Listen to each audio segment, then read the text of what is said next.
얼마나 가졌는가, 어떤 자리에 올랐는가, 남들에게 어떻게 보이는가, 이것을 가지고 인생의 성패를 가르는 기준으로 여기고 있습니다. 오늘 본문 말씀은 갈라디아서 6장 15절과 16절인데 여기에서는 무엇이 우리를 진짜로 그리스도인답게, 무엇이 우리를 진짜로 예수쟁이답게 만드는가, 이걸 강조하고 있습니다. 사람들은요, 종종 겉으로 드러나는 종교적 행위나 신앙의 배경을 굉장히 중요하게 여기고 있습니다. 큰 교회에 다니는지, 얼마나 오랜 신앙생활을 했는지, 어떤 직분을 맡고 있는지 등 외적인 요소들이 신앙의 기준처럼 여겨질 때가 많이 있습니다. 오늘 본문이 기록될 당시에 갈라디아 교회도 이와 비슷한 문제로 아주 극심한 갈등을 겪고 있었습니다. 그게 뭐냐 하면은 할례라는 것입니다. 할례라고 하는 이 눈에 보이는 외적인 조건, 율법을 강조하는 사람들은 할례를 받아야만 진정한 하나님의 백성이 될 수 있다라고 주장을 했습니다. 그와 반면에 이방인 그리스도인들은 외적인 조건 때문에 신앙의 위축을 좀 겪고 있었습니다. 그러나 바울은 여기에서 단호하게 말합니다. 중요한 것은 외적인 눈에 보이는 표식이 아니라 새로운 피조물이 되는 것이다. 하나님 자녀에게 진짜 중요한 것은 겉이 아니라 속이며 형식이 아니라 본질이며 종교적인 외형이 아니라 새로운 생명이라고 강조하고 있습니다. 그러면은 진짜 중요한 것, 첫 번째로 형식과 조건은 아무것도 아니라고 바울은 15절 전반부에 말하고 있습니다. 할례나 무할례가 아무것도 아니로되. 당시 유대인들에게 할례라고 하는 것은요, 목숨보다 아주 소중한 종교적인 정체성이었습니다. 반대로 무할례는 이방인의 표식이었습니다. 그렇지만 사도 바울은 할례를 받았느냐, 할례를 받지 않았느냐, 즉 외적인 형식이나 종교적인 배경, 인간의 조건은 구원과 신앙의 본질에 있어 아무것도 아니다. nothing이라는 것이에요. nothing. 오늘날 우리에게도 이 말씀은 무거운 질문을 던집니다. 내가 모태 신앙이라는 것이, 또 직분을 가졌다는 것이, 내가 얼마나 오랫동안 교회를 다녔는데 이러한 외적인 형식이 나를 증명해 준다고 착각하고 있지는 않습니까? 혹은 반대로 남들보다 부족해서, 남들보다 봉사를 많이 못해서, 헌금을 많이 못해서 하나님의 자녀로서 자격이 없다라고 스스로 자포자기하고 낙심하고 있지는 않습니까? 종교적인 형식주의와 율법주의는 완전히 본질을 흐리게 만듭니다. 하나님 앞에서는 인간이 내세우는 그 어떤 조건, 전통도 아무런 쓸모없는 힘입니다. 겉모습을 치장하는 형식에서 우리는 벗어나야 비로소 본질이 보이기 시작합니다. 우리가 이 말씀을 적용해 보면요,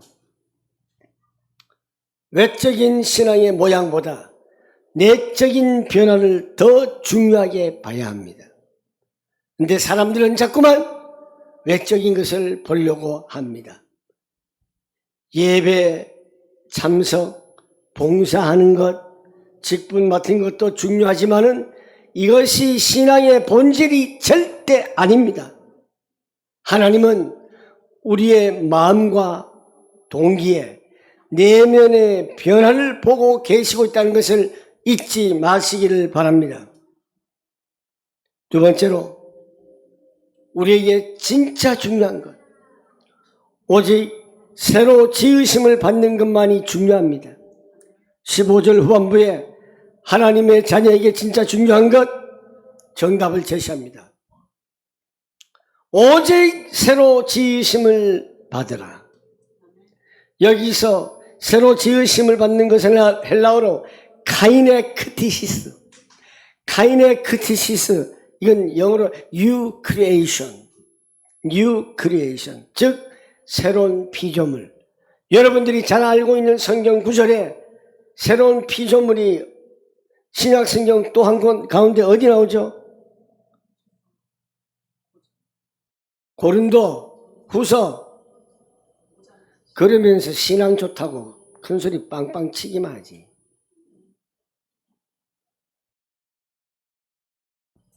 이것은요, 인간들의 노력이나 도덕적인 수양으로 겉모습을 조금 고치는 수준이 아니에요. 예수 그리스도의 십자가의 은혜와 성령의 역사로 말미암아 우리의 존재 자체가 영적으로 완전히 새롭게 새 창조되는 것을 의미한다는 것을 여러분 아셔야 합니다. 새로운 피조물이 뭡니까? 신분의 변화예요. 예수 그리스도를 믿는 순간 우리는 더 이상 죄의 종이 아니라 하나님의 자녀가 같은다는 것입니다.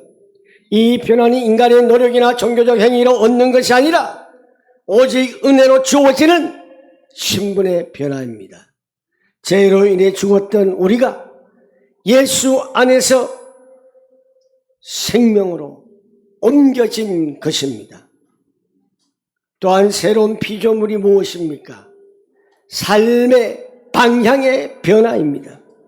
새로운 피조물은 단순히 신분만 바뀐 것이 아니라 우리 삶의 방향 자체가 또 바뀌는 것입니다.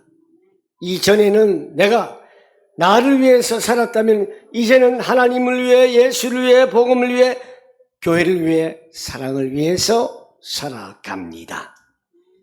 바로 내 인생의 주인이 이제는 나의 예수로부터 예수 그리스도로 바뀌는 것입니다. 성령의 열매를 맺는 것이 세 번째 새로운 피조물이에요.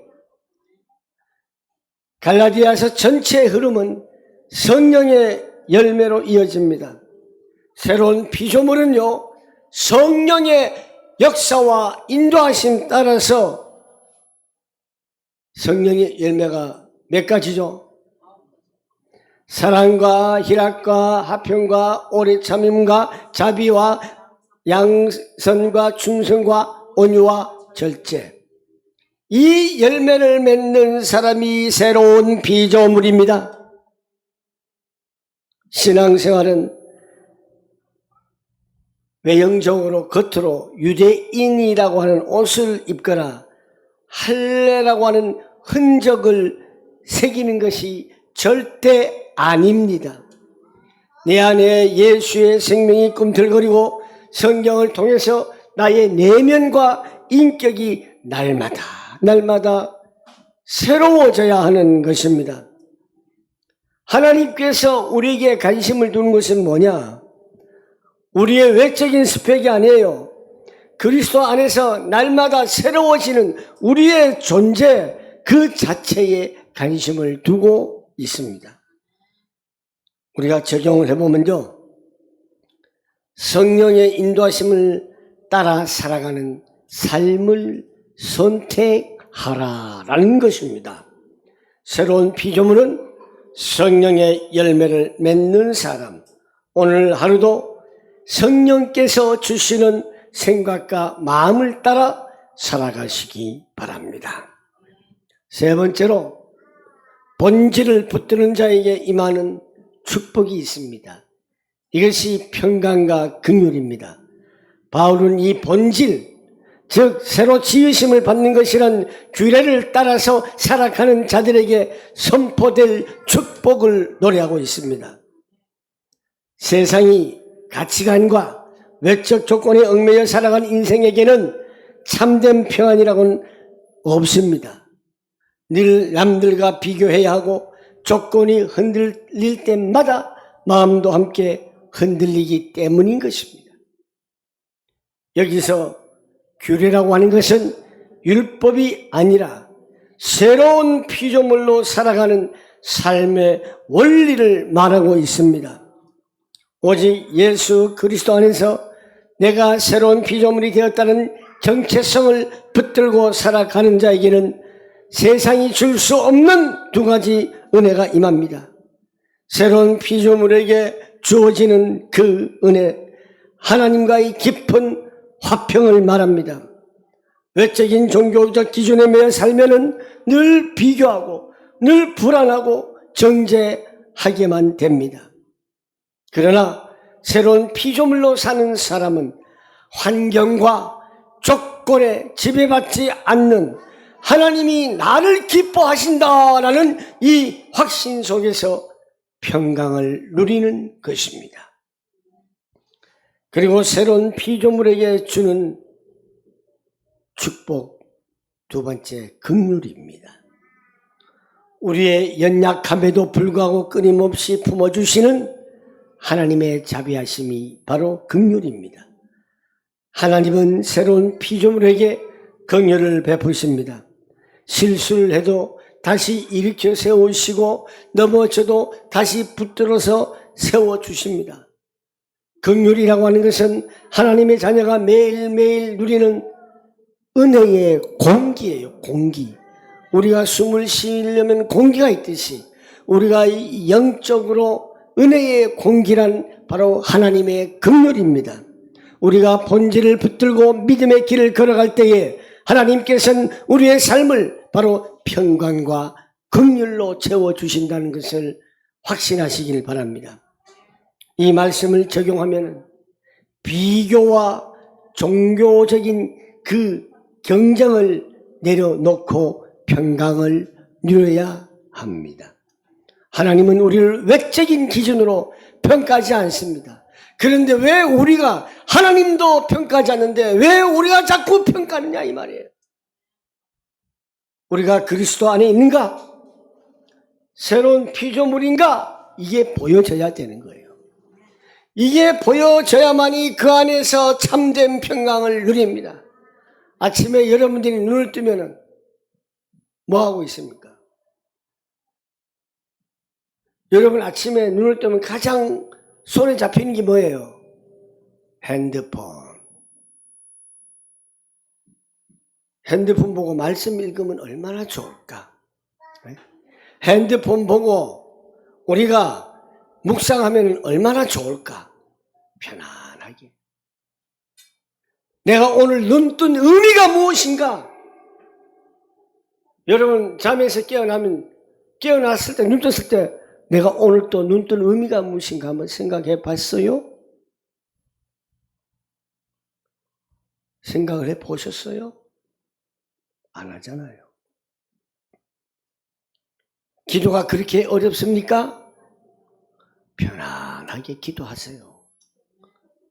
짧게라도 하나님, 그냥 아이고 주여 이게 아니라 하나님 오늘도 내게 성령 충만한 은혜가 임하여 주시고 말씀 따라 살아가는 성령의 인도함밖에 없어서 이런 깊은 기도를 하셔야 돼요. 정 안 되면은 여러분 아침에 핸드폰 딱 열어보고 우리 강도사님, 소진간사님 몇 분이 올리는 메시지를 보면서 오늘 또 이 말씀대로 붙들고 살아가기 하옵소서. 이게 그렇게 어려워요. 그렇게 해야만이 우리가 그리스도 안에 있는가를 볼 수 있고 내가 새로운 피조물인가를 볼 수가 있습니다. 말씀을 정리합니다. 십자가의 흔적을 가진 새로운 피조물로 살아가는 저와 여러분 되시길 바랍니다. 세상은 우리에게 끊임없이 너는 무엇을 가지고 있는데, 넌 뭘 그렇게 잘난 것이 있는데 자랑할 것이 뭐야? 너의 조건은 무엇이냐? 하면서 할례 받은 것과 받지 않는 것을 잣대를 자꾸 들이댑니다. 하지만 하나님은 단 하나만 물으십니다. 너는 내 아들 예수의 생명으로 새롭게 지음을 받았느냐? 눈에 보이는 껍데기와 형식에 빼앗기지를 마십시오.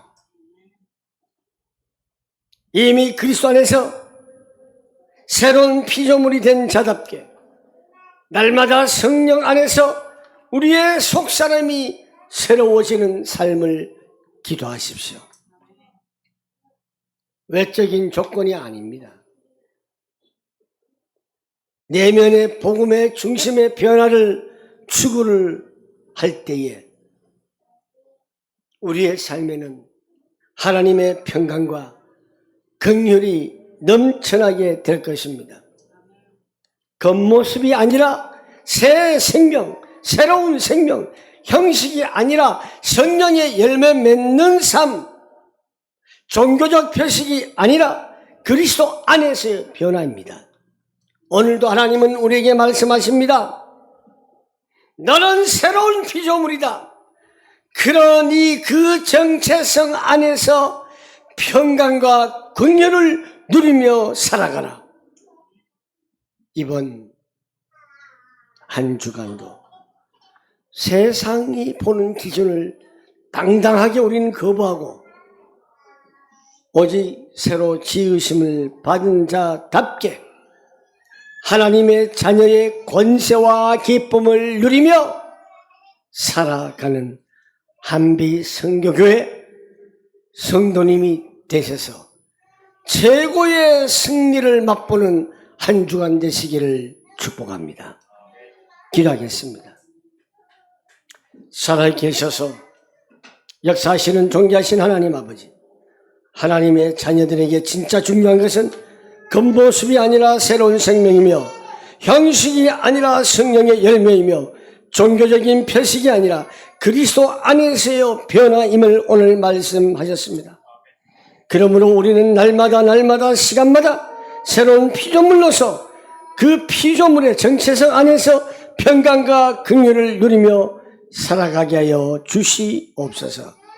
우리의 삶에 율법의 흔적을 남기거나 사람의 외모로 보는 조건으로 흔적을 남기는 것이 아니라 오직 주 예수 그리스도 십자가의 자랑을 하면서 그러한 흔적을 남기는 우리 성도들이 되게 하여 주옵소서.